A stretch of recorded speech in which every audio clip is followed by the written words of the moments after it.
Are we okay? Okay, wonderful. Okay, we're sitting here at the Abraxas Kulturhaus in Augsburg, which is basically a former barracks. It was built by the Nazis in the 30s, and then after 1945 it was used as a barracks by the American Armed Forces. Speaking right now is Gerald Fiebig. I basically run the cultural center that is housed in this building today.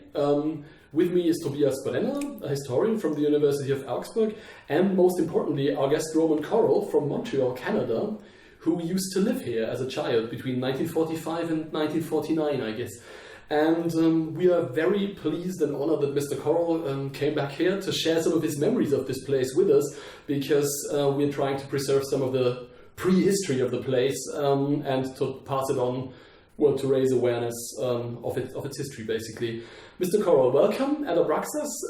Maybe you'd like to say a little bit about yourself and also perhaps to start off about what brought you and your family here in the first place. Thank you very much for your welcome, and I'm really pleased to be here. In a nutshell, what brought us here, my family, in 1944 was the Second World War. And in slightly more detail, we were forced to flee. My parents were forced to flee because of the invasion of Western Ukraine, at that time Eastern Poland, known as Galicia, the invasion by Bolshevik forces, who then were enemies of the West. And not the Bolsheviks, but they were enemies of the Germans. And they were also enemies of Ukrainians, and we were Ukrainian. So at some stage, my parents were forced to flee their home in what is now Western Ukraine, and pass through the battle lines between the German army and the Soviet army, and carry on through the Carpathians to escape as far as possible from the invading Soviets. So that eventually, by the end of the war, spring 45, we ended up in Augsburg, and were housed by the authorities in place at the time in Somme-Kaserne barracks. How old were you at the time? I was 5 years old. I was born in April 1939, so I was 5 years.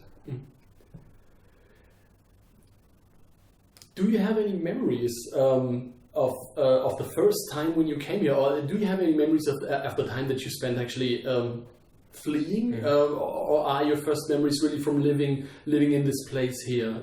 I have memories very spotty from the time when we were fleeing, and even from beforehand. But during our flight, it was so chaotic and so conditions were so extreme that some of what happened imprinted itself in my mind. So I couldn't sit down and write a history of it, but I can recall images of what was going on. And even more memory when we arrived in Augsburg and were housed in Somme-Kaserne, because then, right after the war, the situation became more livable, more stable, and there was a school created in Somme-Kaserne. So for me, memories are more like normal memories, like all kids have. So I do recall stuff from Augsburg, from Somme-Kaserne. Well, that's really what interests us. But one thing that I find really interesting, you refer to it as Somme-Kaserne, so that is, we we Augsburgians have come to call it Reese Barracks, exactly. Because that was like for the next 40, 50 years it was called that. We know that it was called Somme-Kaserne before, but you keep referring to it as Somme-Kaserne. So was it called that by the Americans as well, that housed you there? Yes.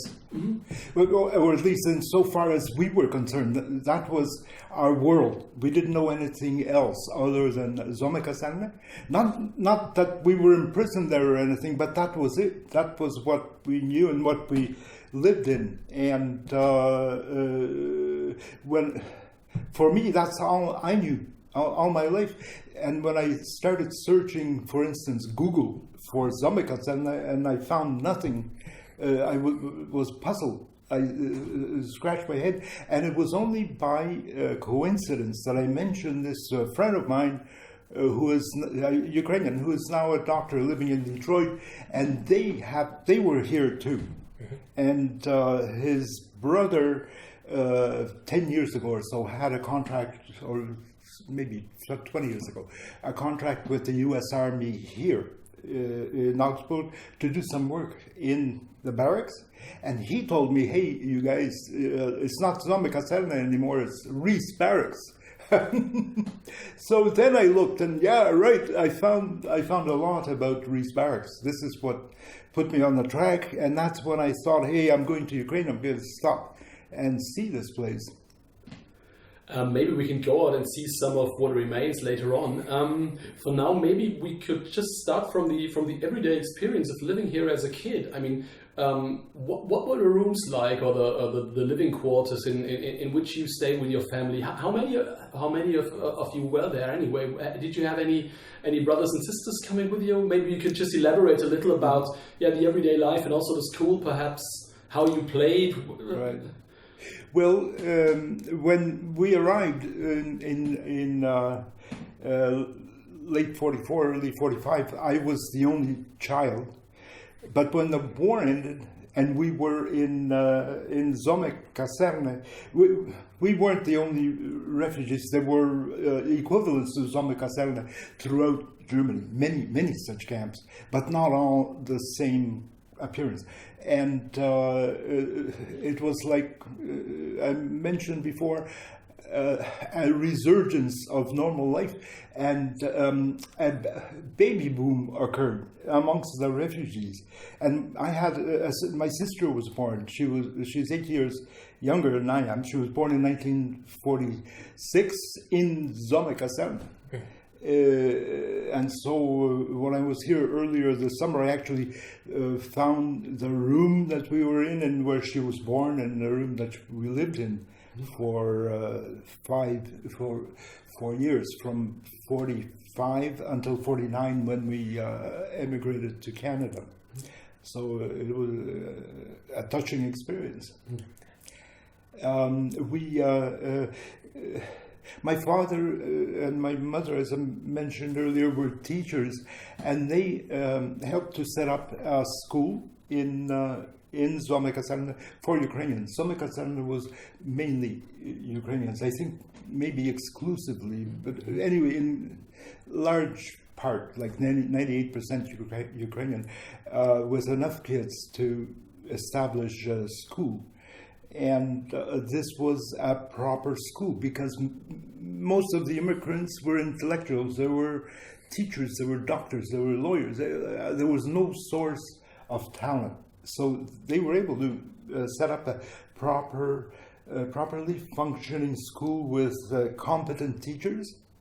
And I did my first 4 years of elementary school in that school. And they were credited to me when we went to Canada. They accepted that in an English school. So life became normalized, but in a in a limited environment, the camp. These camps were called republics. DP republics, because we had basically self-government. We had what was, in essence, a governmental structure that had a social services department, education, police. We had our own police force. There's a little police building over there. I remember seeing faces of prisoners, offenders, for not probably fighting or something like this, being, looking through. We didn't have judges, but a police force we had. The usual traffic. Churches were set up. We had a theater group in that big theater over there. It was a beautiful place. It was wonderful, and the artists were escapees from communist rule. They were top artists who later got jobs, got to perform in major theaters in Canada and in the United States. So it was really good quality, high quality lifestyle. Within the means available. And the means were made available, I believe, by the Americans. They funded UNRWA as well, UNRWA. They funded our existence because there was no other way to earn money. So it was a stable existence during the time that we were here. And I think most former residents have good memories of that period. We also, we didn't stay there all by ourselves in a vacuum. We interacted with the German community. I remember my mother taking me with her to go into Augsburg because she found a seamstress and to have a dress sewn. And we went to a theater. First time I ever saw a movie was in Augsburg. So it was, that kind of lifestyle. It was quiet. Do you remember what movie it was? No, it was German, and it was a comedy, but I don't remember the name of it. I liked it. I really enjoyed it. That was my first movie. So, did you also learn some German, or to put it the other way around, what were the languages you learned at school? Obviously, you were taught in Ukrainian, but I guess you also learned English in elementary school as well, because it was under the American jurisdiction, after all. We didn't. I didn't learn. They taught us in Ukrainian, and I learned Ukrainian, and that was my mother tongue. I learned some German, through being on the street and interacting with kids. So, like probably with the Bavarian accent, like I could get by with kids that way, and but not an awful lot. Being young and so on, I didn't get to wander around everywhere. My mother used to send me down the street. There was a Bauer down the street who sold milk. So she would send me with a can to buy milk at the Bauer on an evening. It was pleasant walks going down Somme-Kaserne to pick up milk and bread, black bread. We had the Americans were kind enough to supply some food for our camp. We had a mess hall in the former military mess hall here, which has that mural above the doors. I still remember that mural. But people ate less and less there because it was food that they were not used to, like American sliced bread, white bread. Initially, word spread that hey, we have white bread at the mess hall, and in our environment back in Ukraine, white bread signified wealth. Only rich people ate white bread, but this white bread wasn't that kind of bread. It was, not very tasty. So we would try to buy bread from local shops. But these were just small details of our usual existence. There were Boy Scouts, a big organization of Boy Scouts, camp. We had a summer camp, and the YMCA from the USA or Canada helped finance a summer camp for us. every summer, somewhere outside of Augsburg, on the shore of a small stream. It was beautiful, and I still remember that. They were. It was so nice. Can you remember the village? No, I can't. I can't remember that.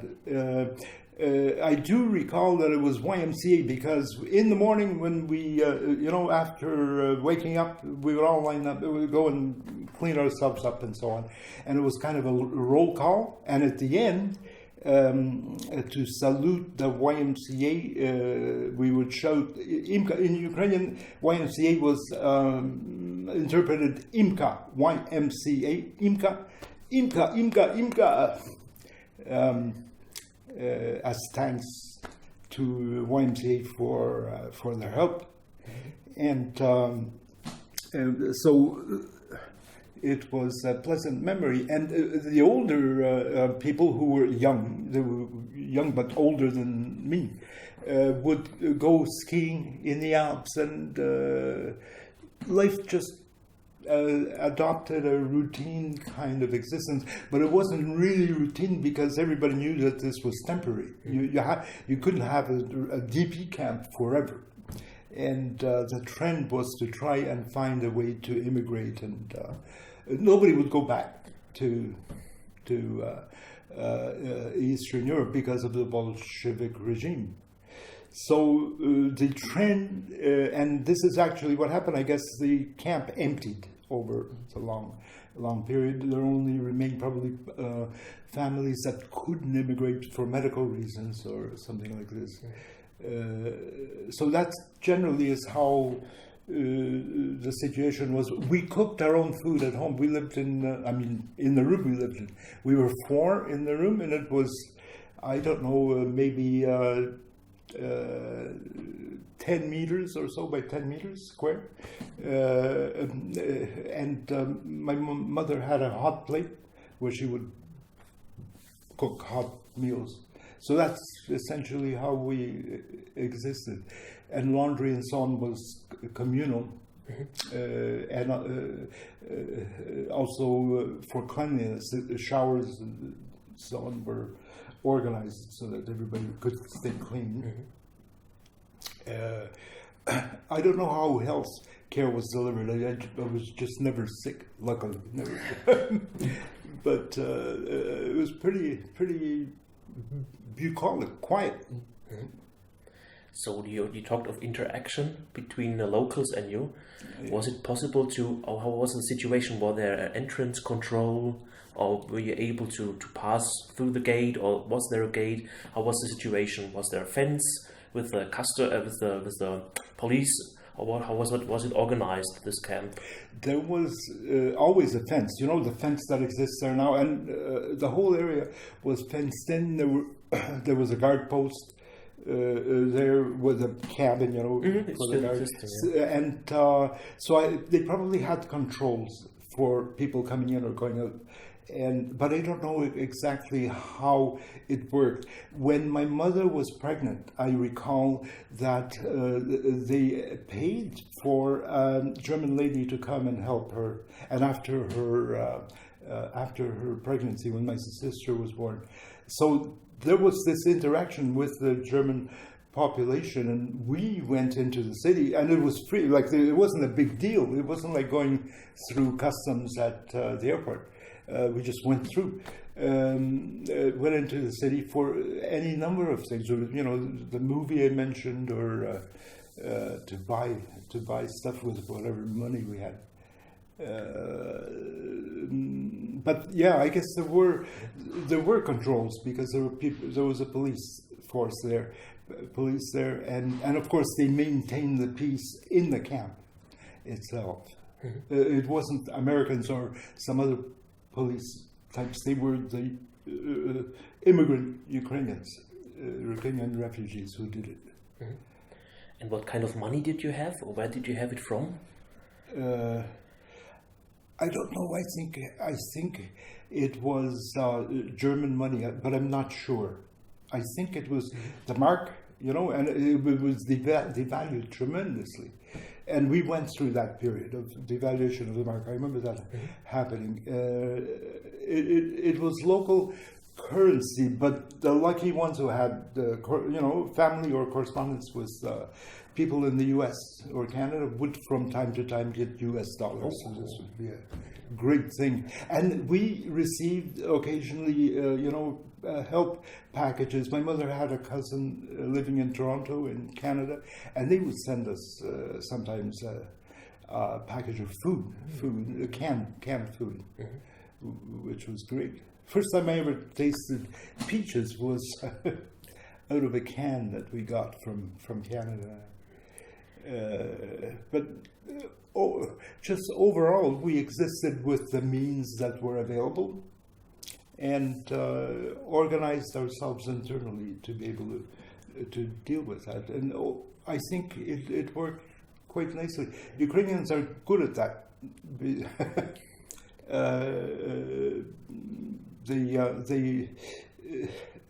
There was a university, Ukrainian free universities that came into existence within about a year of the war's ending in München, and they still exist.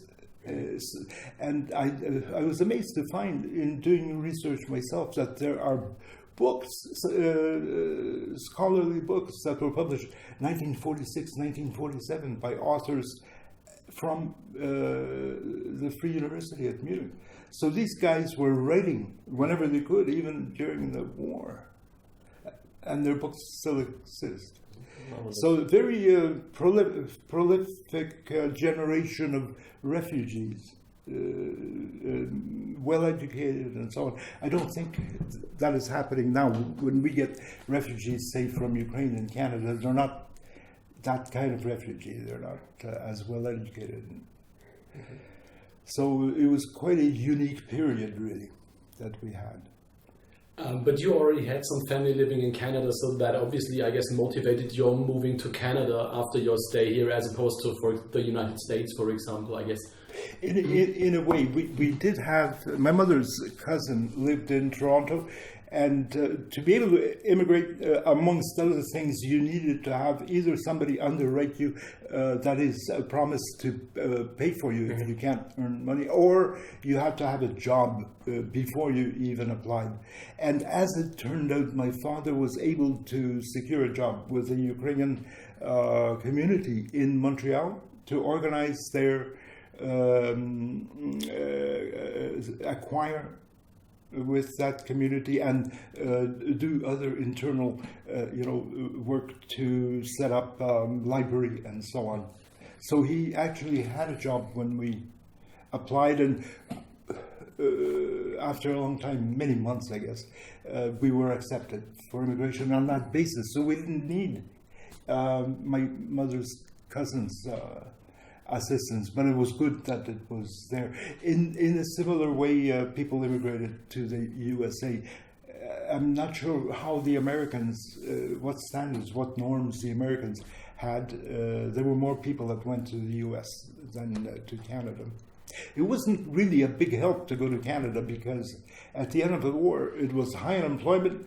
It was really hard to find housing. It was tough. It was harder than here, and the housing was worse than here. It was really hard to make a start in Canada.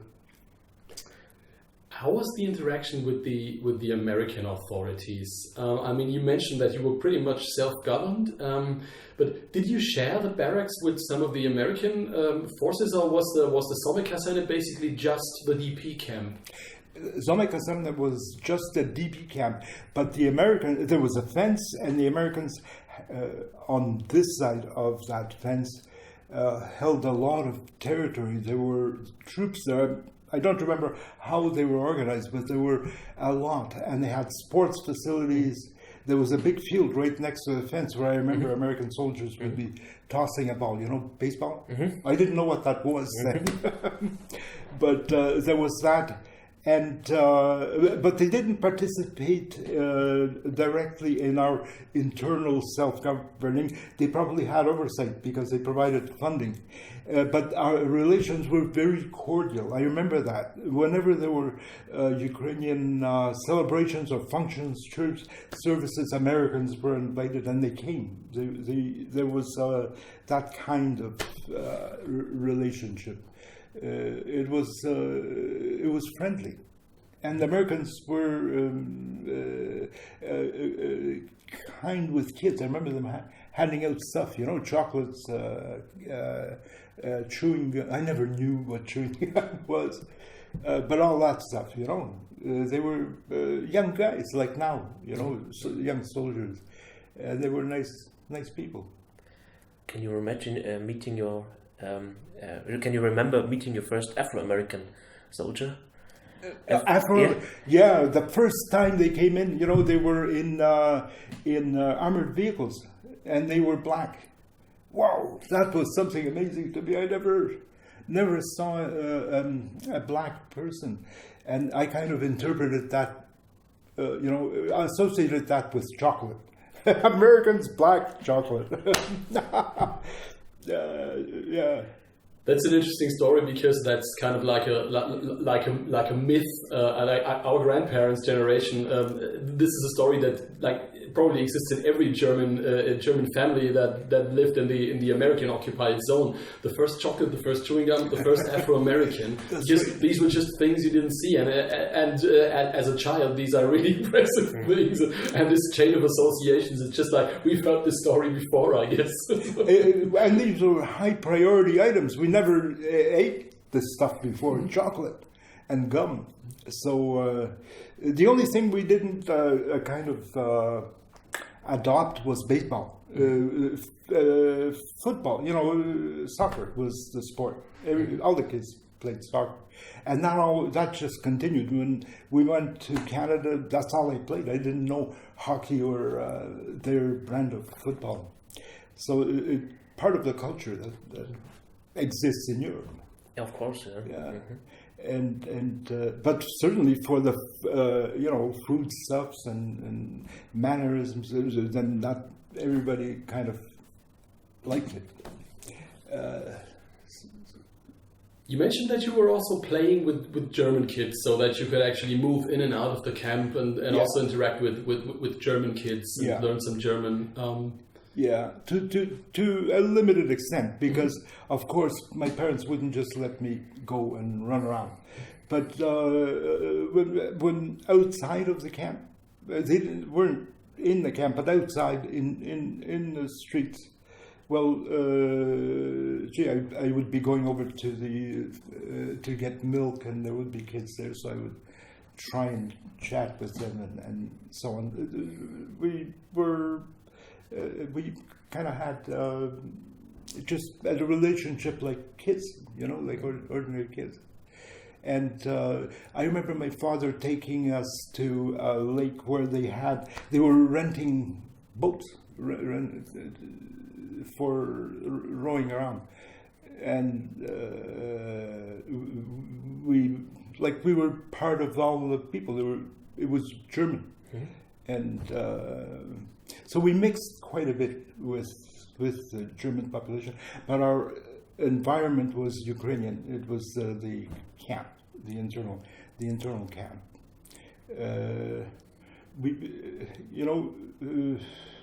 We had there wasn't any kind of political movement to say, hey, these guys are German, they beat us up, and people recognized that this was a Nazi regime that was in effect, and at the time when they invaded Ukraine, so there was an awareness of the humanity of everybody, I think, amongst the population. I think we had good relations with everybody. But our main contacts were American and the people who lived internally in the camp. Can you remember how many people lived there? What was your impression? Dozens, hundreds, thousands? What is your remembrance or your impression of this time? Mr. Lorman mentioned, he had some statistics when we were talking. He mentioned that there were over 4,000 Ukrainians in Somme-Kaserne alone. And there could have been more. It was a huge camp, and it wasn't only the barracks. It was built up in depth. They were temporary buildings. They were what I would call now temporary buildings. They were wooden barracks. And it was a village. It was an entire village. So it could easily have been more than 4,000. It was huge. Huge enough to have its own administration and all that. I guess we were lucky. Maybe we were amongst the first to arrive, that they put us into the barracks themselves, because living in the barracks was undoubtedly better than living in wooden, temporary. Yeah, these barracks. Yeah. And when the school was set up, my father was a school principal. It was on the second floor of the middle barrack in Somme-Kaserne, and our room was on the second floor. So the school was all around us. And that too, I guess, was good, because my father ran the school. So he was right there all the time. It was bad for me, because anything that went wrong in the school, I was to blame. It was my fault in a class,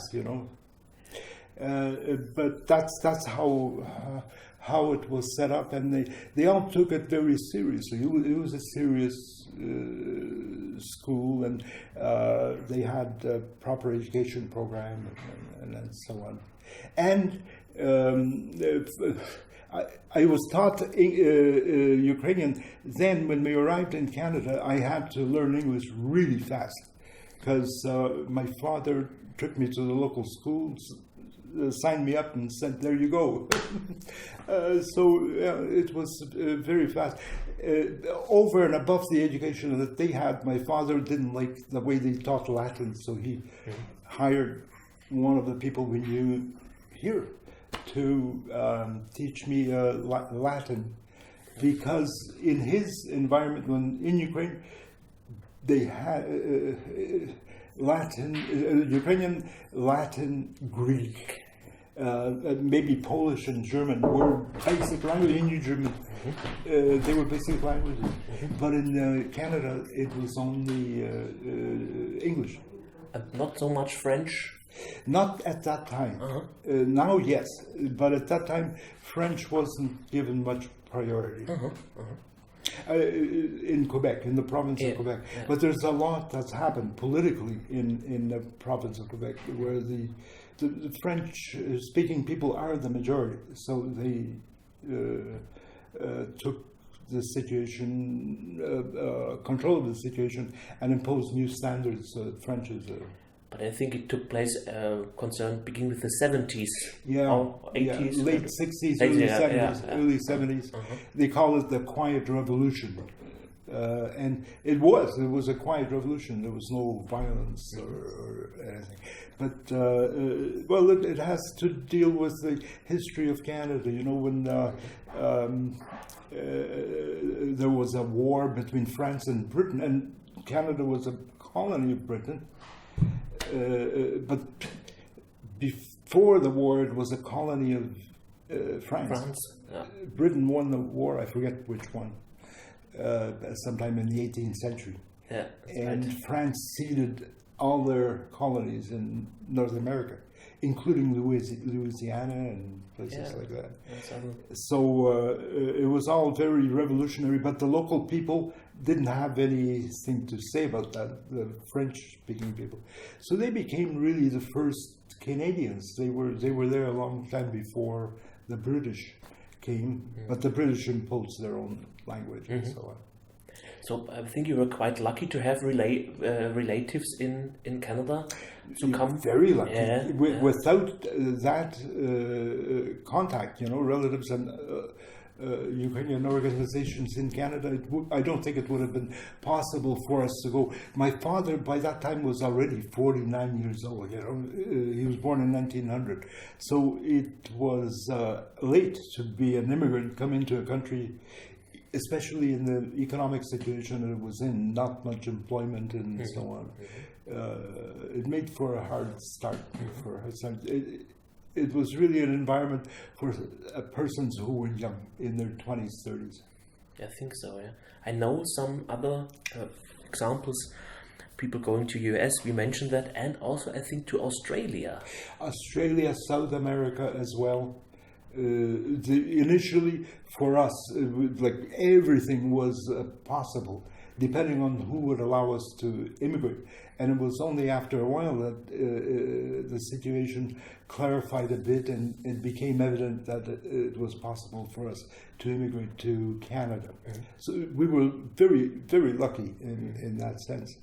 At that time, going to, say, Brazil or Argentina, nobody knew anything about it, and very far away. Adventurous. Adventurous. Yes. Or Ecuador or Paraguay. Very exotic. What do you do when you're in Paraguay? Live in a jungle or something. Building up some enterprise. Yeah. But also some former Nazis or people with connections, they also went to Southern America. Lots of them. I understand that. Yeah, that they somehow had a network of being able to get out and set up a new life in these countries far off. There are also Germans in the States who were prisoners, prisoners of war in World War II, where my daughter lives now in Virginia Beach. Their house sits in an area that used to be a German prisoner of war camp near the seaside. And these POWs were used to clear the brush. It was very they were mosquito-ridden. A lot of mosquitoes that carried malaria. It was a dangerous area. President Washington got malaria there, working as a surveyor. So, Germans have a long history even there. They were POWs, and many of them stayed behind and established themselves there. And of course, there's no longer any more POW camps. That land is valuable now. But initially, it was interesting to find out that during the war they had prisoners. And also in Canada, where I served in the Canadian Army in a place called Petawawa near Ottawa, near the capital, there was a big camp, prisoner of war, where Germans were. And there are Germans living there. Many of them stayed. It seems in the States and in Canada, that's what happened. So there's quite a bit of German presence and influence there. So you mentioned the Somme-Kaserne area. We know that these were former times 3 casernes with Kaserne and Panzerjäger-Kaserne was called. Yes. So 3 parts.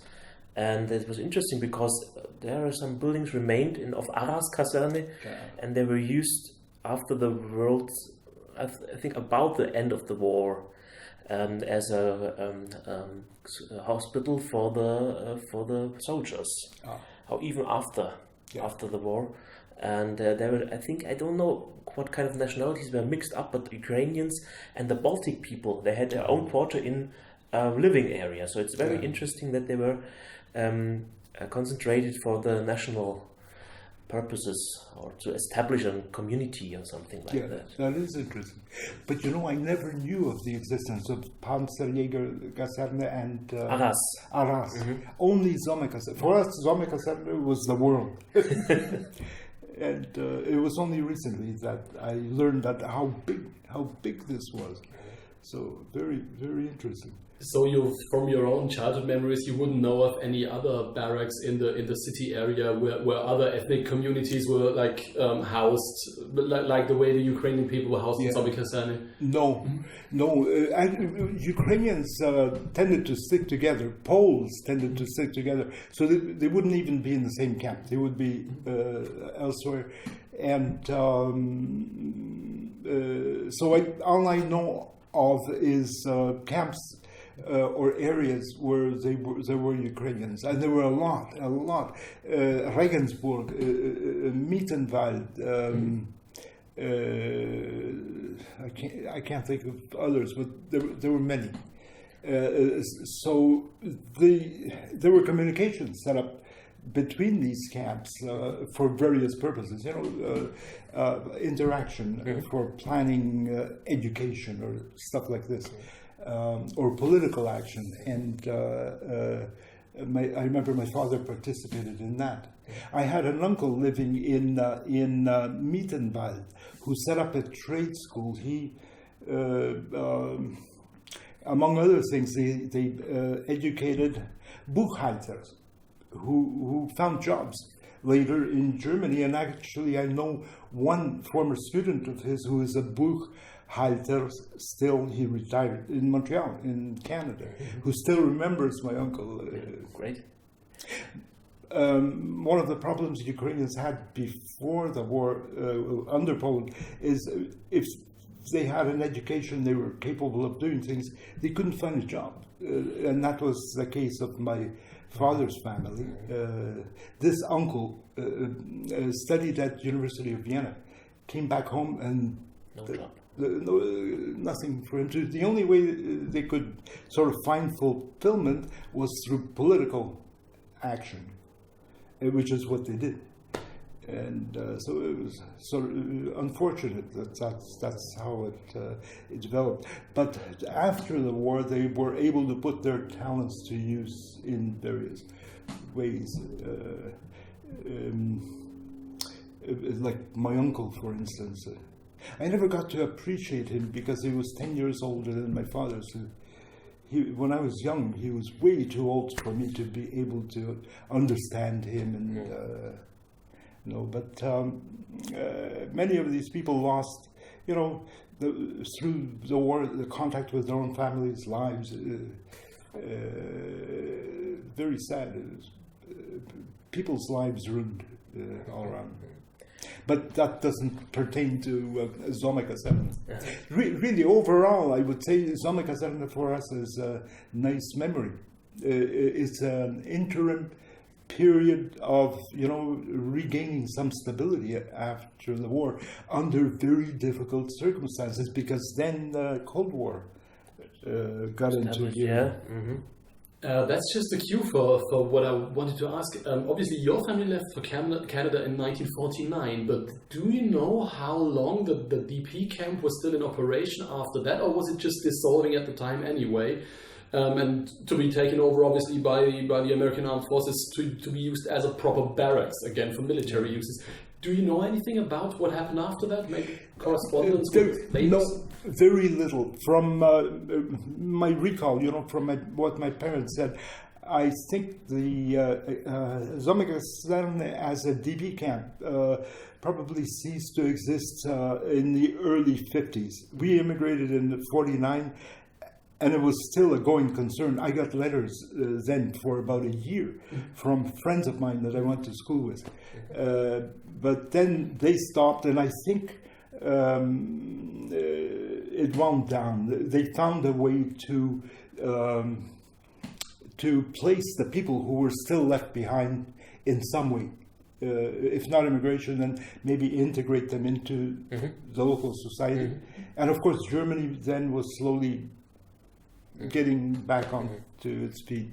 So I think it was a normal process that the camp had to be eliminated as a refugee camp, and then the Cold War made it necessary for the facilities still to be used for military purposes, I guess, as Reese Barracks. But how that happened, and when, I think early 50s is likely the date. That's right. So we know a family, for example, Ukrainian heritage or Ukrainian family, Froshin family, and they were not able to emigrate, and the family, because their father was ill, and they were established in a called Europadorf after war for the hardcore. They said hardcore of the DPs who couldn't escape or who couldn't emigrate to America. Yeah. They had to stay here, and they built some villages. It was a priest, I think it was, established this concept, and Augsburg Hochzoll was a Europadorf, Europe village, and they established there, and they lived there for several years, and it still exists now for every other kind of refugee. So I see. This is interesting. That's interesting to me. I didn't know that, and I actually my best friend in school here in Somme-Kaserne, I think, could not immigrate because in his family there was a family member who was blind, and there was no way he could immigrate anywhere. So I would guess that in his case that is likely where they would have wound up.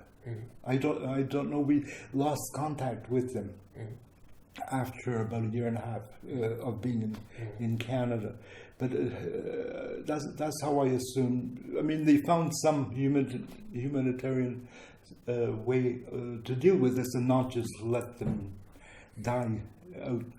But I don't know. I never heard of how that problem was dealt with. Even that DP period in Germany seems to be disappearing down the memory hole. There is very little knowledge, very little books published on this within the Ukrainian community. It's only a few people like myself that still remember because we were there, and it's interesting, especially here. It's still there. The facilities are still there, but it's not going to last for very long. This is why it's so important to talk about it, because I mean, in the local folklore, I think the assumption is basically the history is 45. The Americans invaded, they won the war, and then it was an American barracks. Yeah, I mean that is basically. It's the main story. There was, and it's not that simple. It's not that simple. There was that interim period where, as far as Germany is concerned, a foreign population was there, and it had to be dealt with, and for the rest of the world, for the Allies, what do you do with all these people? They wouldn't go back to a Soviet rule. They wouldn't they would never do that. So this was a reality that they had to deal with. There was one period in Germany that I remember. I remember myself, after the war, 1945-46, the Yalta Agreement. Roosevelt, Churchill, Stalin called for residents of the USSR at the end of the war to be returned to the USSR, and they did this. They agreed, and they allowed the Bolsheviks to come into the American, British, French zone of occupation and essentially kidnap people against their will. And most of them, as far as I know, lost their lives. We were shipped to Siberia or were executed. The most notable instance of this I read in a book by a British historian, Nikolai Tolstoy. It's a Russian name, but British citizen because he was born in Britain, and he is British. He speaks with a British accent. He is a relative of Nikolai Tolstoy, the Russian author. He wrote a book called Victims of Yalta about the Cossacks. The Cossacks from the Urals, from the Krasnodar area in Russia, who served in the German army as a cavalry corps. They were a corps. and they had been joined by Russian immigrants who lived in France, Spain, to bolster their force, and they operated as a cavalry force against the Bolsheviks. At the end of the war, they gave up, surrendered to the British against the promise that they would be dealt with as POWs. Yeah. And the British broke that promise. They rounded them up and shipped them forcibly to Soviet Union. Yeah, and that was a horrendous thing to do. There were, and according to Nikolai Tolstoy, there was something like over 1 million people who lost their lives through that. They were not only soldiers; they were families. Those Cossacks, when they went to war, they traveled like gypsies. They had wagons with families, wives, children with them. They were all shipped away. So that was a period when Britain and the US really betrayed people. It was the wrong thing to do. And I remember that. I remember buildings here in München, Augsburg, black flags hanging off buildings. There were people committing suicide to protest against these roundups by Soviets. The Soviets. We escaped that because we weren't former citizens of the USSR. We were former citizens of Poland, so we were okay. But do you actually remember any events of that sort taking place in the camp, like people being arrested or rounded up by the Russians, or basically just the adults being afraid of it or something? No, not. I'm very sorry to interrupt. So we talked about this, that people demonstrated against this agreement with the black flags, you said, and do you remember any person who committed suicide within this? Not I personally, but I do remember people being rounded up, taken off the streets. And the Americans or anybody else were not preventing that. They were letting the Bolsheviks roam around.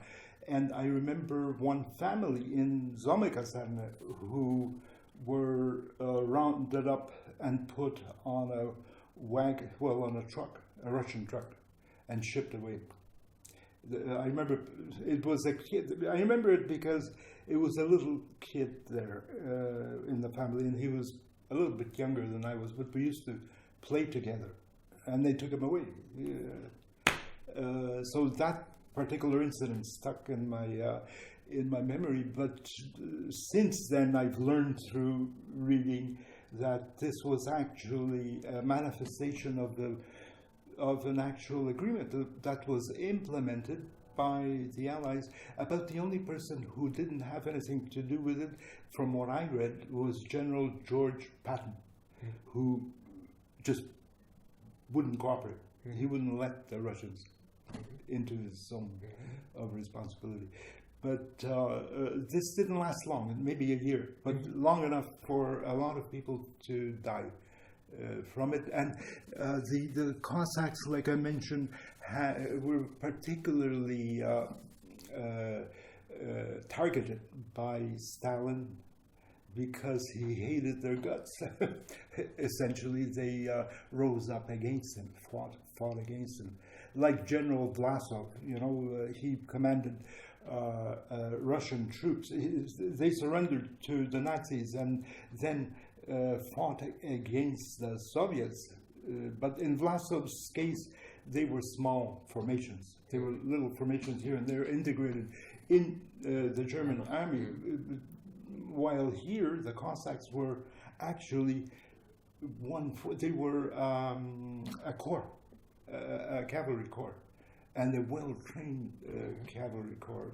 From what I read, very effective. And they fought against Stalin because of what Stalin did to their people in the Caucasus.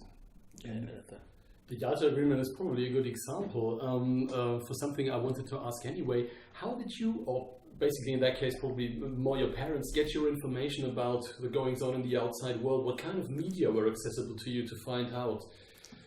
In what languages? Do you mean here in? While you were living in Somme-Kaserne? Yeah. I think we had newspapers that came from Canada and the USA in Ukrainian. These papers had been in existence since the 20s, 30s, from previous waves of immigration, and they were in Ukrainian, so we were able to get that. That is really the major explanation, and over and above that, we had scholarly people with us who knew other languages, knew English, so they were, informed. We didn't have anything like a radio station or anything like that. It was word of mouth and written language. So I would say my parents were well informed of what was going on in the world from a Ukrainian point of view through reading Ukrainian press, the Ukrainian press. Tobias, I think you mentioned actually finding a piece of possibly a Ukrainian newspaper in some archive. So it was interesting. I just went through my material we were collecting for these museum purposes, and I passed occasionally last year.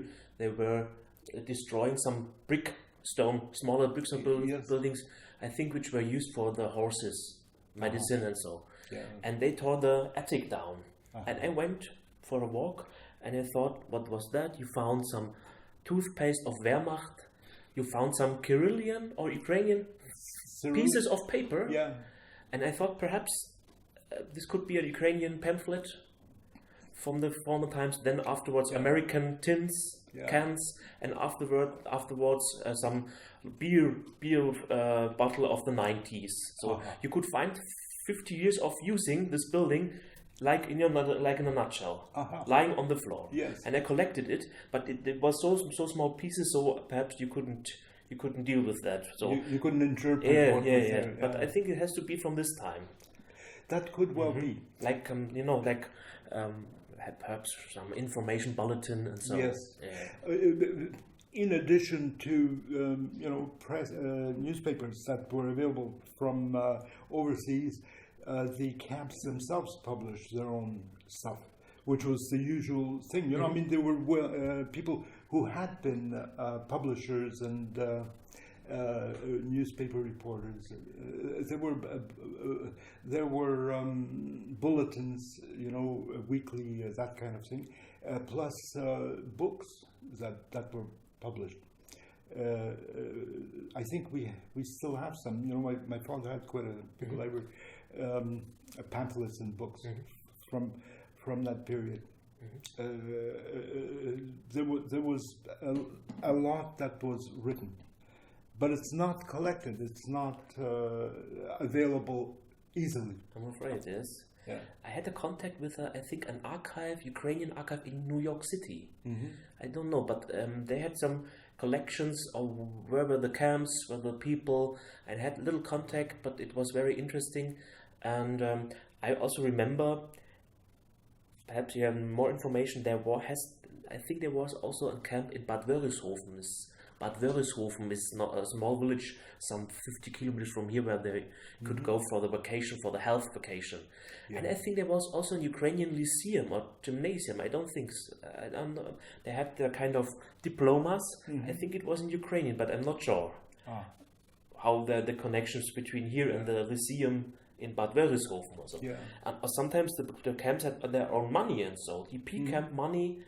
Yes, but this was very informal, very local stuff, and I don't know how much value would have been placed on it. The real value was, U.S. dollars and the new German currency coming in after devaluation.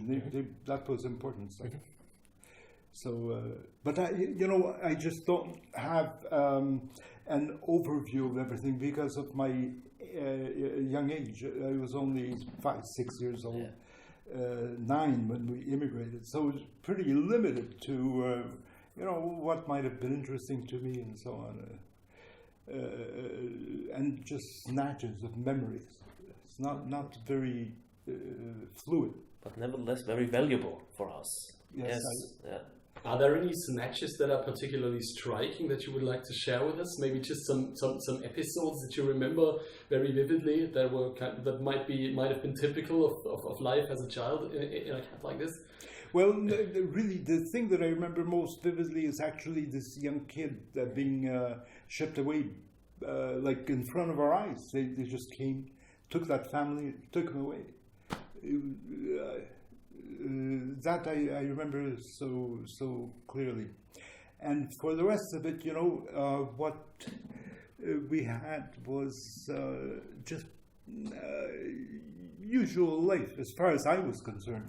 It was much more worrisome, no doubt, for my parents, thinking, hey, where are we going to be a year or 2 years down the road? But I wasn't thinking that way. I was only going by what was there. And it was okay as far as I was concerned. And I had good friends, it was a reasonable life. It was quiet, quiet life. There are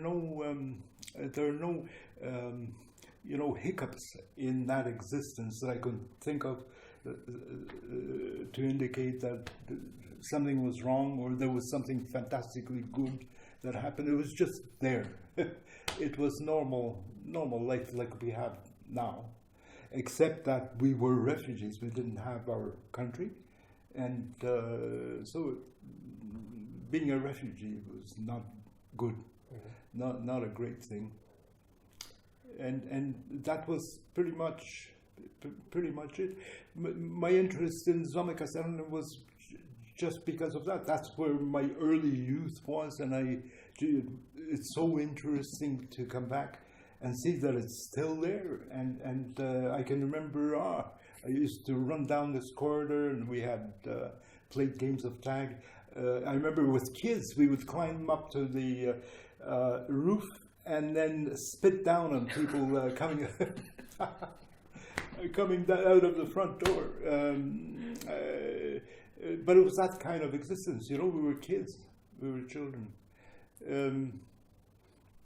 I remember being we were in a community shower once, and being a kid, my eye level was about the level of men's genitals.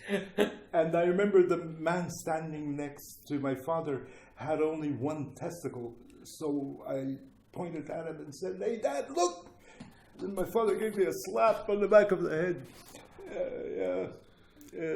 So, these are little snatches that I remember.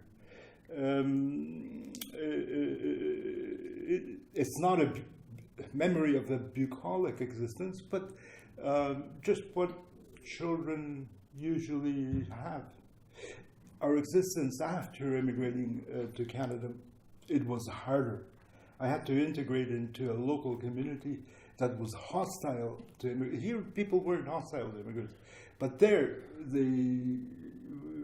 they were hostile. Really? Yeah, because we were taking their jobs away, and there was no employment. Unemployment was high, and we didn't speak the language, so it was an uphill climb.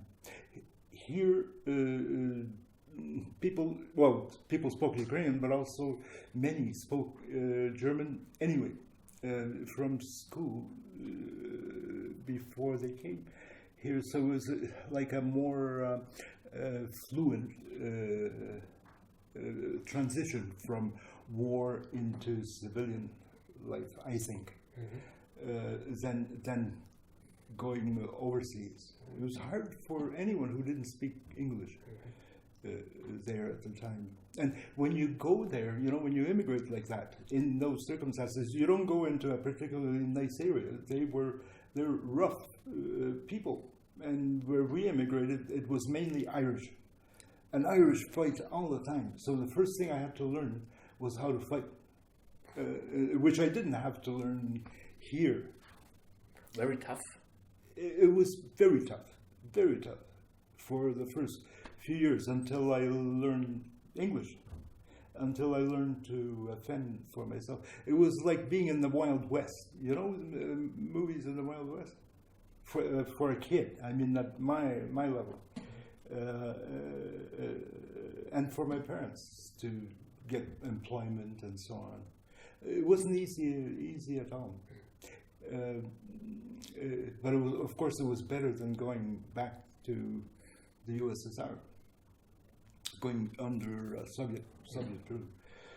So that's you know, it's a contrast from what we knew in Somme-Kaserne and what was waiting for us when we immigrated. It wasn't an easy transition from here to there. This was a European existence, and over there it was like new, totally new, brutal. Initially, not all the time, but initially, and then you know, you work hard and you improve. That's how immigrants go: work hard and improve their lifestyle, their level of life, and it gets better, but hard initially. Can you remember about the histories of the other inmates of the camp? Because you went there not as typical Ukrainians. You know, your parents didn't come for working purposes to Germany. You fled. But the others, but sometimes we were workers, voluntarily or enforced workers. Do you have some stories of the others? They were mostly like ourselves who fled. In the camp that we were in, there were also former inmates of, of concentration camps. There were Ostarbeiter, not many, but there were Ostarbeiter. But mainly, what I remember is refugees, people like who fled like ourselves, either intellectuals, what you call intellectuals, or peasants who just fled, who didn't see a future for themselves under communist regime, and that was pretty much the mix. The former concentration camp inmates. I remember initially the people that I recall seeing were, very thin, very emaciated, and well, they grew into the overall population. But they, of course, had unique experience in concentration camp, and they probably had psychological problems as well. But I wouldn't know about that. Yeah. What I know most about is, well, people who were more or less like ourselves. And when I went back to Ukraine this summer, this is the kind of population that escaped. What Ukraine lost then was the cream of their society. And what remained behind is not as effective as it would have been had these people been there. That's overall, that's what happened. And essentially what we had with us was the cream of Ukrainian society. When I look back on it, when I think back on it, it was a great loss to the country overall. But on the other hand, these people had far more potential to start from square one and build up and establish a life than anyone else in the country would have. So maybe for that reason, I have a lot of good memories from our period here, because it was a period of reconstruction, recreation, like that myth, Greek mythology, Phoenix rising from the ashes. Good image, yes. And they were. This is actually what happened. By the time they got to, say, New York City, or to Montreal, Toronto, they were off and running. They were doing things. They were being creative. and in spite of all the experience of the war. So, and that is not being repeated. There are new immigrants coming in, but they are basically the kind of immigrant that you kind of think, well, they're economic. They're mainly economic immigrants. These were political immigrants. Yeah. Maybe that's a point that applies here. What we had here was essentially political immigrants mixed with some economic, but mainly political. Who,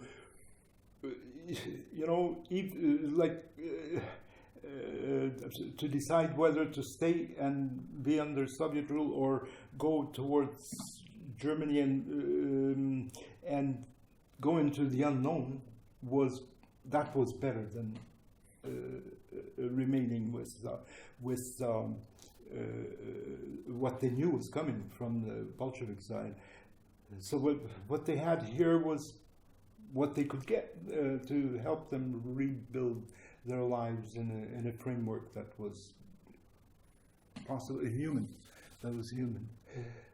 And I think the environment in Somme-Kaserne helped establish that level of stability for people. Helped them establish, education and so on. Education was important for kids. So that's essentially how it was, as I recall.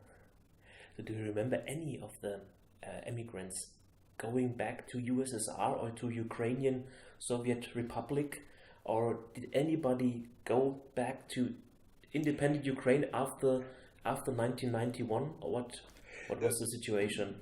Before the fall of the Soviet Union, after the end of the war, there were some that went back because the USSR had this huge propaganda going, immigrate to your motherland and start a new life. And from all that I've learned, what happened to these people is they went back and they were shipped to Siberia. None were allowed to go home. Anybody who had sight of Western life, Western standards, was not allowed to, as a general rule. That's what I learned.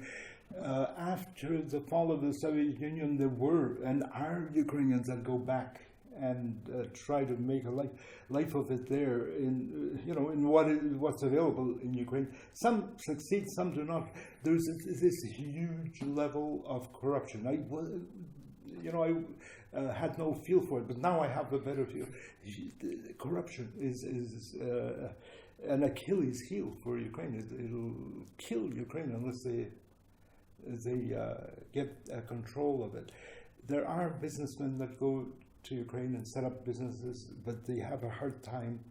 You need to have a level of trust to be able to operate a business. And if there's no trust, if you know that you're going to be stolen blind, then it's really, really hard. So, there are people who do go and have been going since Ukraine became independent. But I think they ought to be getting more, and they will if President Poroshenko and his successors improve. And I think they are creating improvement, but it's slow, and the people are frustrated. My relatives, I saw maybe 30 relatives.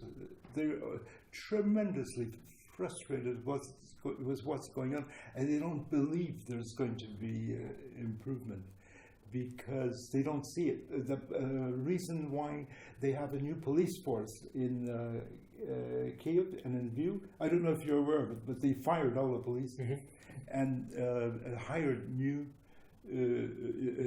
candidates, trained them, and in Kiev they went into operation about 2 months ago, and in Lviv they were commissioned just when I was there. I attended the parade, and that was mainly to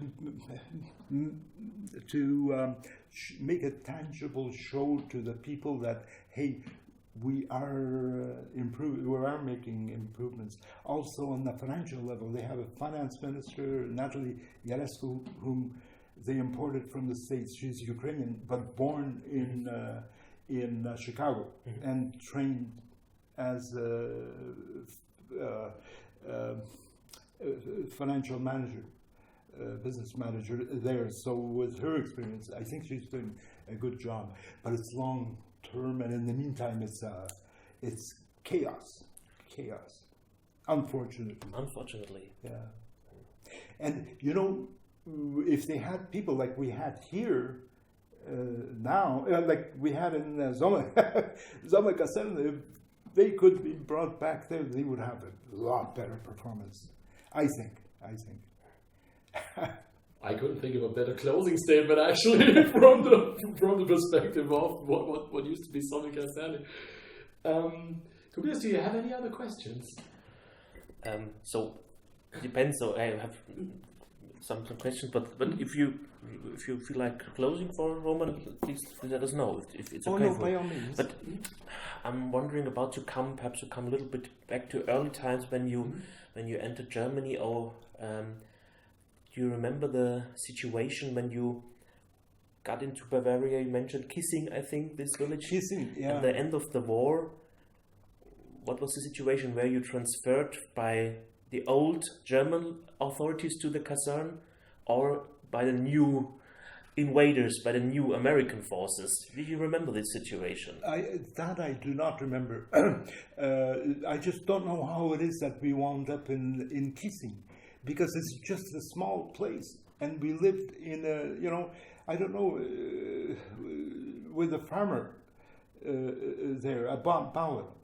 But I don't know what my parents were doing. I just don't know. And it was quiet. There were no bombs. There was nothing. It was just quiet. It was the end of the war.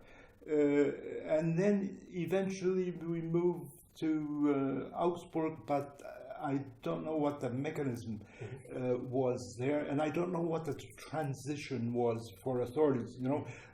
From the prior Nazi regime to the new regime. Well, there was the occupation force; they were there, but I really don't know. I was too young. I was too small to appreciate them. I do remember, when we were walking through the Carpathians. By the time we got to Vienna, there's a place called Freismauer. There used to be an aircraft factory there, and when we got there, the Germans who were there rounded us up, put us in a camp, and put my parents and everybody else to work in the aircraft factory. It was in Mountain. I think it was Mr. Messerschmitt who was there, but I'm not sure. And I remember that because my mother took me there once. I don't know what they had my parents do, some manual labor, I guess.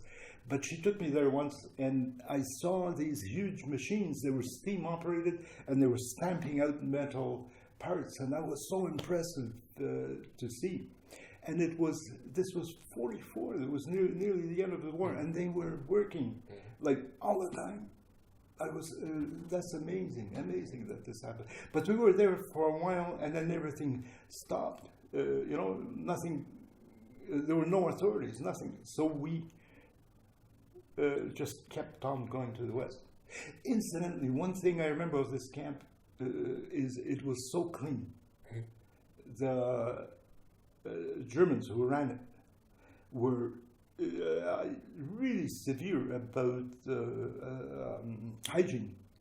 They made sure everybody cleaned everything. The wooden floors were spotlessly clean, and that impressed me when I was a kid.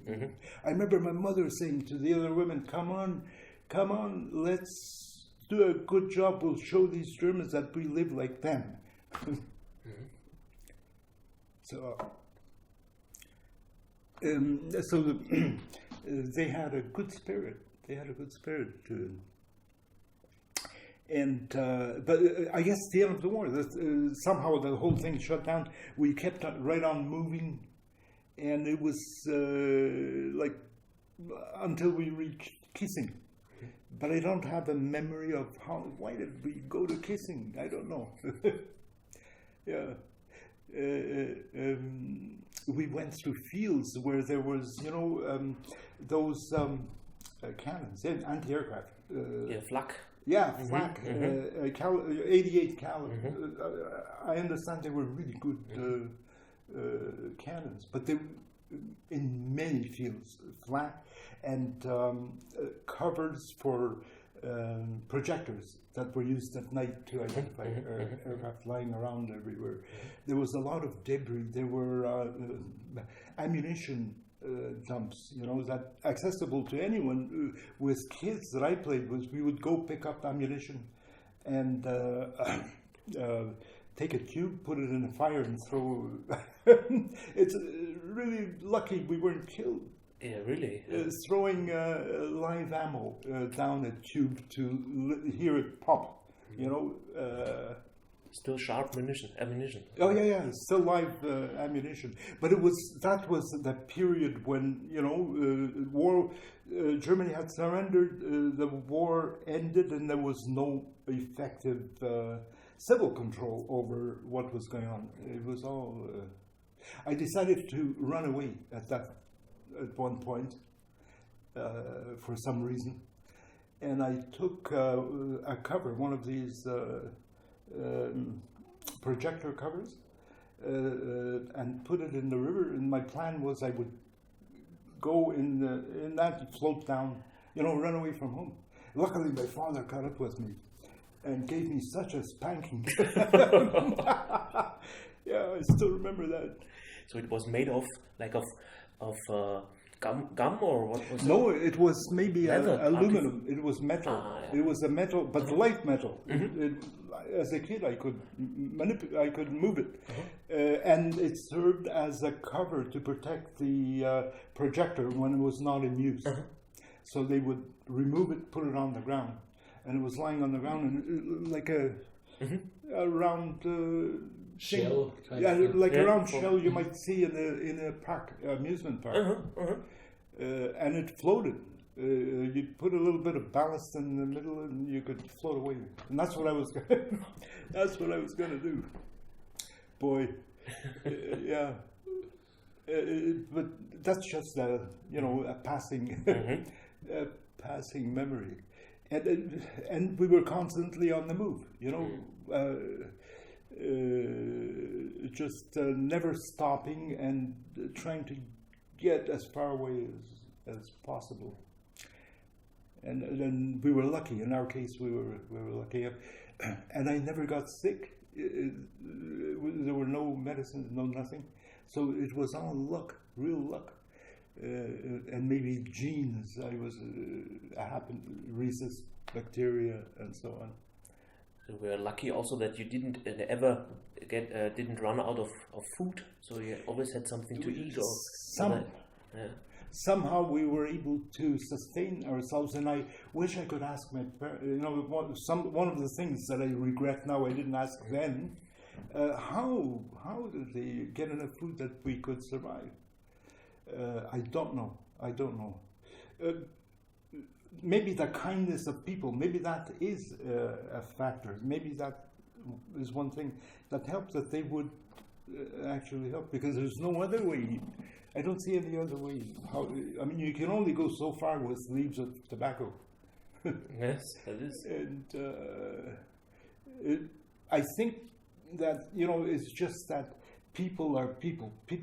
There's some nice people and there's some not so nice, and overall, people tend to be nice people. Wherever you are, I think that's so.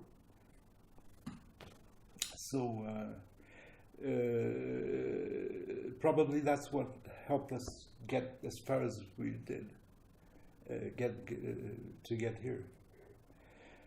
So that's pretty much my recollection. Well, thank you very much. Thank you. I think it would be a good idea to maybe go over to the barracks, because I'm all excited about you mentioning that the actual room where your family lived is actually still there, so the building still stands. I would love to see that. Well, I have. It's occupied now as a studio by an artist, and I have his card. He gave me his card when I was there. Oh, perfect. Herr Stiller. Ah, Sigi Stiller. Yeah. The most active. I know him. He's actually one of the most prominent artists working there. So did you talk to him actually when you when you visited the grounds? Okay, that's great. So basically, that's all the information I need. I just want to make sure, because this is exciting, that there is an actual connection to an actual place on the premises to your story, because the office that we're sitting in now is quite comfortable, but it's a different building. So this is really exciting, and maybe whatever we create out of the material for artistic or educational purposes, it's good to know that there is an actual anchor point connected to that room. Well, if we go and if Herr Stiller is still there, he'll be awfully surprised to see me again. we chatted and everything, and he said, "Please come back," but that was only for the formality of it. I don't think he ever expected me to see me again. But it was the actual room. I know for sure that's the actual room. Okay. We lived in, and the only thing that I could see was different was the lights. The lights are like this, and our lights weren't like that. I think we had only a bulb. An incandescent bulb. But for the rest, it was just a rectangular shaped room, and we had our beds. I guess there were 2 beds when my sister was born, and our whatever belongings that we had were there. From my time as a kid, it didn't seem to me to be all that small. It seemed to be okay. But of course, it's just not much bigger than this room here. And it's full of paintings. It's just not the same as it was before. Well, for the purposes of the video, it might be nice actually giving it a try and see if he happens to be in. Maybe if he doesn't mind, it would be nice to just have a shot of you actually talking about you living there, and maybe with his paintings, if he's okay with that. And if you, Toni, still have the time to actually join us there for a couple of minutes, so maybe we'll just give that a shot. By all means, let's. I have a.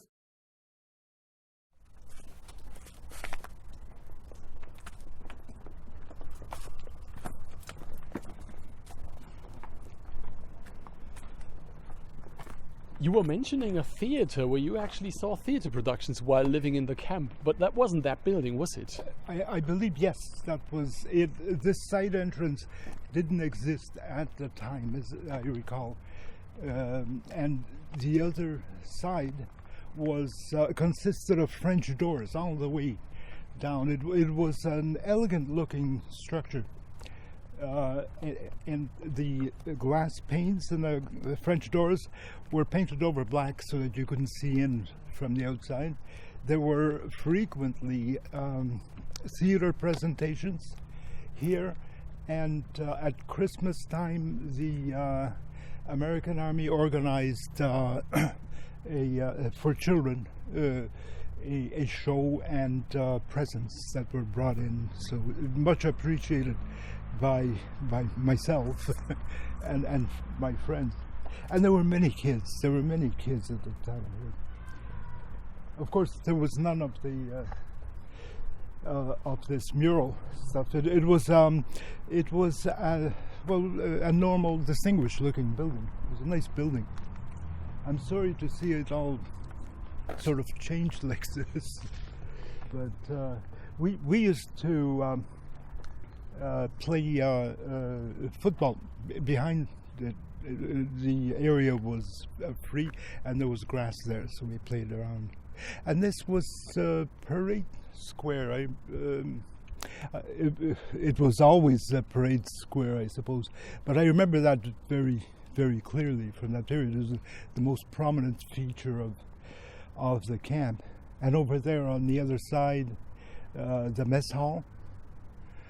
Remember that too, and that mural, the mural over the door, a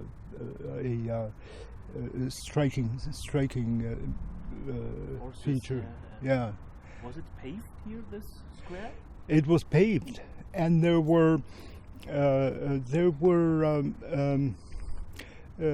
stands there for bikes. The German army used bikes, I guess, quite a bit, because it was just the whole length of the square with these stands. But the rest of it was, it was exactly like this, and that is a normal, a normal parade square. I remember from my own experience in army. It's typical, yes. Yeah, Typical. this is what we had. And you can see over there these smaller houses. These are the old, not garage, but where you used to stay the horses. Because it was cavalry. Yeah. And the armies didn't. The Americans didn't have cavalry, but they have Right. tanks, and they refurbished it. They transferred it to some office houses. The German army used cavalry a lot, especially in Ukraine, because the roads are bad and not many roads. So, this is how their artillery was transported. I think there's the mural is dealing with the subject, with the artillery. Yeah, that's very typical from scenes during World War II in Ukraine. Artillery and mud with horses pulling, and senior NCO Feldfebel, I guess would be the rank. They senior yelling at them to get a move on. I don't remember, exactly the action, but I do remember seeing lots of that in the fields, and of course motorized transport too. That they use trucks and so on, like the Americans. Yeah. So this is the Somme-Kaserne part. On the other side was the Arras-Kaserne, but almost similar. Yeah. And the third in the triangular leading to Ulmer Straße, this was Panzerjäger, meaning tank. Yeah. Tank. I think basically a tank division. Tank division, and they had the huge garage lines for the tanks. Is it Panzerjäger? Were they? Was their job to destroy tanks, or was it tank? That was actually an anti-tank division. Right? Anti-tank division. I said it wrong. Or tank Panzerjäger. Or I think you can read it both ways. Panzerjäger meaning looking for the enemy tanks, or looking for the enemy tanks and following them with the tanks. Right. Because Jäger, I guess, Panzerjäger would also include cannons used for destroying Right. tanks. Possibly. Yeah. I don't remember that, but I do remember clearly beyond those stables there were many wooden barracks, like in a village. There were streets, mud streets, and they were occupied all by refugees. So I'm assuming from that we were probably amongst the first refugees to be housed here, because we were able to be housed in a barrack rather than in a wooden. And family with children, perhaps. Family with children, and also my father was instrumental in setting up the school, and the school was right there. So it was, I guess, normal for him to be there and have his office. He did have an office that they used for teachers and so on. There at the same time, so we were lucky to have that, even if it was only one room. The wooden barracks often, as I recall, were divided with blankets, into smaller spaces, and families lived, between the divisions. So it was more primitive than having a room, a normal room. You mentioned that you could see the American soldiers playing baseball, for example, through the fence. Yeah. So, on what side of the grounds would that have been? That would have been right? here, yeah. But I don't see a fence. I don't have a clear memory, but there was a fence between here and the structure over there. And there was, behind this building, there was an open field which was grassy, and that's where they would be throwing a ball, endlessly. That's actually still there. I think it was never actually built on, so that's basically the rear part of the building where we just sat. I found that fascinating to see these guys throwing about. I mean, this would go on for a long time, and I was wondering what's the point of it. So should we just go over to the actual living quarters? All right. That we just talked about? And that's sort of like, we were from a different culture. We didn't know what they were doing. But now I have a grandson who plays baseball in the States. So now I know. Did you ever talk of Somme-Kaserne times when you were in Canada with your parents, or did your parents mention it for a kind of not romantic, but to remembrance reasons? Not really, no, only marginally. If talking, say, with other people, not with me, about their experiences and where they were before coming to Canada, but they wouldn't. They didn't dwell on, their experience here, maybe because the people they were talking to had the same experience. So it was like taken for granted that they knew what the situation was, what kind of environment we were in. But they never described for me or for my sister what was here. All I have is from what I have in memory and from what little I've been able to discover in writing or on the internet. And it's interesting for me. It's more, it's my own history as well. And of course, yes. Yeah. Old American car here on the. Yeah. Typical. Must be from the 40s. Back when we were here, the American consul had a car similar to this, but older. And I remember all the kids, would gather around and we would admire, wow, an American car from the USA. So Americans were impressive in those days. Somebody to be an American. Also for the German children. Yeah. Yes. They were very impressed by this culture. Yeah. And luxury. And the wealth that they had. Yeah. Absolutely. Yeah. Well, even when I grew up, like in the 70s and 80s, you could still see a lot of American cars driving around town. And I grew up on the other side of the city, so there wasn't much exposure to actually American neighborhoods. But you could see American cars driving around, and it wasn't necessarily the luxury, but they just looked so different to everything else that was on the roads then. So you could actually spot the presence. Yeah, when we lived here, there were still cars in existence that were operated, with wood. Wood gas. I forget what that was called, but in the back they had a boiler and Holzgas. Yeah, Holzgas. Yeah, and I found that curious. But there were vehicles that were driven through here on Holzgas. Okay. Should we try and see if we can get in? Yes. We'll see if Herr Schiller is maybe back.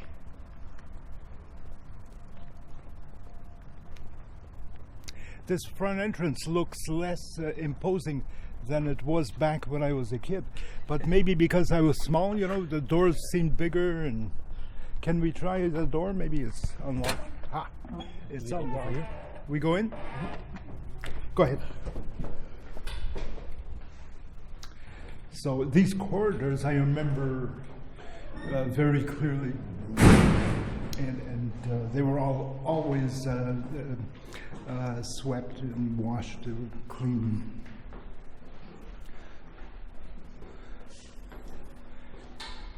And of course, this was the school.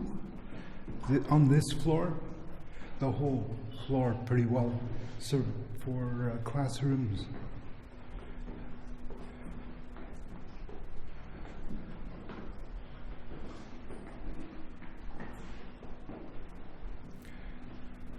So that would be here. This is the second floor. It's not. It's locked now. There wasn't this barrier when we were here with Max Lorman. seems to be locked now. Yeah. What a pity. This is the second floor, isn't it? Yes, it should be. Yeah. And I think I can actually recognize the paintings. Yeah. The big ones on the left. We were, our room was, where you see the opening, right beyond the painting hanging on the wall. Mm-hmm. That was our residence. And on the right side were classrooms. One of those doors led into an area that was used for meetings and office space. And for the rest of it, well, it's the same as it always was. It was a nice corridor and walls painted. Those indentations in the wall, I believe, are for rifles. In the days when the Wehrmacht was housed there, they would keep their rifles there. So, and of course our lighting wasn't fluorescent, it was ordinary incandescent. We had the bathroom wasn't as modern as what's there. That was probably one of the renovations. We had an ordinary bathroom. But for sanitation, as I recall, overall it was good. We were able to keep clean, wash laundry, but it was communal. The bathroom was communal. So overall the conditions were reasonable. They were good for the end of the war, especially for the end of the war. And how was the heating? Is it central heating or I believe it was central heating. Yeah. We never had a problem, with cold rooms. The heating was always good. And we cooked in the room, so that created heat as well. And so there's not much to see really because it's only just a corridor. Too bad Mr. Schiller is not there. And this is new. I wonder why they put this in. I think it's basically to protect the artworks in the corridor, because if it was open all day, there might be a chance of stuff actually being destroyed. I think this is one of the major reasons. So there is not totally free access. I guess you're right. When we were here a couple of weeks ago, there was no artwork on the walls. Here, it was all inside, in the rooms. So, well, too bad. Too bad there's no one home. I believe Mr. Schiller actually lives there because he had a bed. Okay. I'm not entirely sure because I'm just wondering, maybe we should check the next floor as well, because I'm a bit surprised that this should only be here like for 2 weeks or so. Maybe we could just go up one flight of stairs. It would be a pity to just actually miss it, because the basic layout of the corridors would be the same on every floor. Yeah. Yes.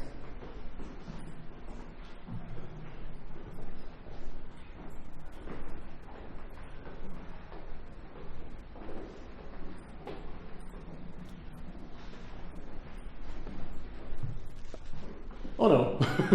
No, I think we were right actually. Oh. But this isn't the floor. Okay. Our room was there. Okay. I mean, that location. Uh-huh. That location. Unless I'm, it's not. So it would have been it would have been the same room but one floor down. One floor down. I see. Uh-huh. Shall I knock on it? Yeah, we can just give it a try.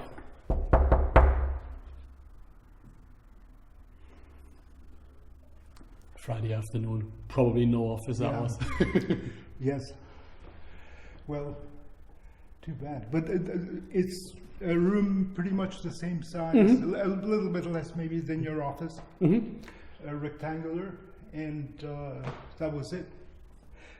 And with these walls, massive. Boy, is that ever massive!